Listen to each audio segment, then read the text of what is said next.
In this video, we are looking at the most forgiving drivers in golf to help you get the ball off the tee and into the fairway. 3 clubs have made the shortlist, but let us know your favourite in the comments below. Sit back and see which clubs could help cure your driver woes. First up, we have the G425 Max from Ping. Now, in modern terms, this driver has been around for absolutely ages. It's almost knocking on 2 years now. But that is why I have hit that so far from the heel, it could be considered the shaft, and it has ended up in the middle of the fairway. Now, the Ping G425 series, this will be replaced very soon by Ping, and I think that is a good thing for many golfers because it means this is going to be cheaper. Ping say this is their highest MOI driver in history. Now, MOI, moment of inertia, is resistance to twisting at impact. The less it twists, the more time the ball spends on the face, the more forgiving the driver is. Moment of inertia is something you are going to be hearing about a lot within this video. It's also got a little bit more draw bias on this driver, so the toe is angled in a little bit. Will help you if you are slicing. It's got this big weight in the back, a 26-gram tungsten weight. It is adjustable as well for a little bit draw and fade bias, but basically it's so far back, this driver is just so forgiving. Now, interestingly enough, this is a fully titanium construction. Certainly the other drivers within this review and pretty much every other driver out there on the market at the moment incorporates some form of carbon within the construction. So it flies in the face of what many other companies are doing, but this is a classic driver. For me, still one of the most forgiving, if not the most forgiving driver on the market, but I do think there is something which has supplanted it, and that is coming at the end of the video. The G425 Max. Oh wow. What a driver. What a driver. Next up, and maybe a slight surprise to some people, the Titleist TSi1. Now, first of all, I need to apologize. I've tested the TSi3 and the TSi4 quite extensively, but the TSi1 got forgot about a little bit, and it is in a very similar vein to the Ping. It's pretty much all titanium. It's got a big weight at the back, but it's a Titleist. And because it's a Titleist, it just looks classier behind the ball. It's not got any crazy dragonfly stuff going on. It just looks pure. It looks so nice.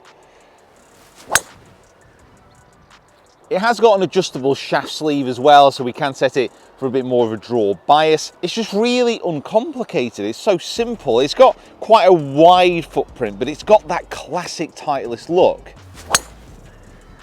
Oh, driller. And it is perhaps a bit snobby, I would say. I just love Titleist stuff. It is the mark of a player, a slogan which has definitely stuck with me since my junior days. And I'm not saying there's anything wrong with having a Ping driver, you know, they make amazing clubs, but I don't know, there's just something a bit more nostalgic perhaps for me about Titleist drivers. And the fact is, this just performs. That is absolutely banging. It has this ATI face. You can see the weight at the back. It's not adjustable, so Ping definitely has a one-up lead in that regard. Like, there's literally nothing else about this driver. But whoa.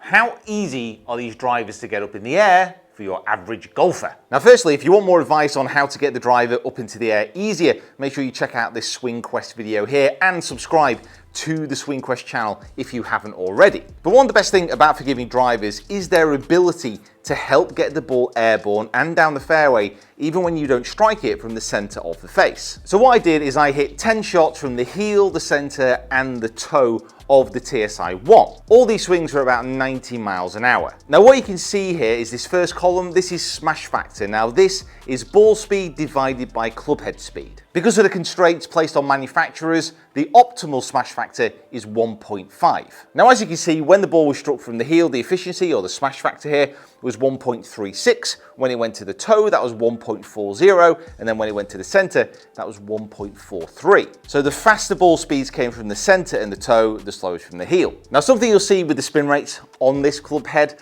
the backspin was higher from the heel and the center. When the strike gets more towards the toe of the club, that will tend to reduce overall backspin. However, it was enough to get the ball up and into the air and down the fairways. The launch angle's incredibly consistent at 8 degrees, and the ball speeds, again, as you'd expect, heel slowest, toe the next fastest, and then center the fastest still. So what I'll do is I'll throw up some images now of the TSi4. Now this is literally the complete opposite of the TSi1, with the center of gravity with the weight pushed right forwards in the head near the club face. But you can check out this video here, and what I was finding with that driver is any heel strikes and any toe strikes would literally just drop out the air straight away. Out of the center of the club face, absolutely fantastic, but it offered no forgiveness elsewhere. So don't be lured in by a driver which says it's high launching, low spin, because unless you're striking it out the center of the club face, you're not gonna get any rewards from that club. Finally, and taking the crown of the most forgiving driver in golf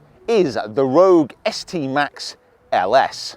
Now, I don't mind saying this driver took me, and I gotta be honest, I think it took Callaway a little bit by surprise. Hi. Now, Callaway freely admit there's not really a lot new with this driver. They've whacked a massive tungsten weight at the back. You can see certainly a reoccurring theme here with forgiving drivers. They've changed slightly the carbon construction on the bottom. The top's got a matte finish. Still got the jailbreak, which has been tweaked. But most of this stuff has been on Callaway drivers in the past. There's nothing radically new here. But what Callaway have done, they've taken all those elements and just tweaked them, just perfected them a little bit more.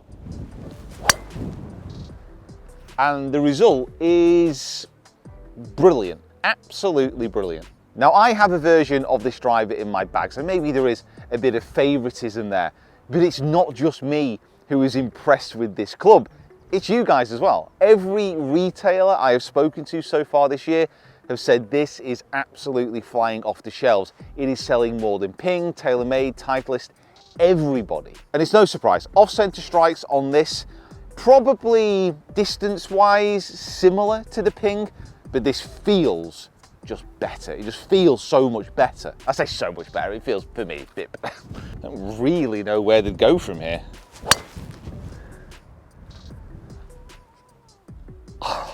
It's a little bit downwind, these have been pounded. Like a year ago, I wouldn't think that anything could replace the G425 Max in my mind as the most forgiving, but this has done it.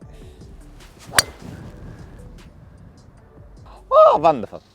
Now, yes, these drivers are forgiving, but one of the most common questions is, should I buy one or just get lessons? So honestly, the answer is usually both. Out of the millions of golfers who play worldwide, there's only a tiny percentage who manage to find the center of the driver face consistently. And even then, it's not like they're doing it all season. It's not like they're doing it all round. If you cast your mind back only a few minutes, you will know that it is all about strike, no matter if you have a fast swing speed or a slow swing speed. If you're not finding consistently the middle of this club face, you need to get a more forgiving club. Getting lessons, great, helps you find the center more. If you can't afford lessons, please check out the Swing Quest channel. You can get free lessons there, and there are a myriad of other coaching videos on YouTube as well. But if you're still watching this and thinking, nah, I need a low spin, high launch driver, you know, I'm an okay player, I can strike it, these aren't gonna benefit me. Kiara, who we've done a lot of filming with on the channel, has recently just won her first tour event at the age of 16. She strikes the ball amazingly well, as you will see by her swing right here. And guess what driver she uses? The TSi1. So if someone who strikes the ball as well as she does uses this, I'm sure you can find some benefit in a forgiving driver as well.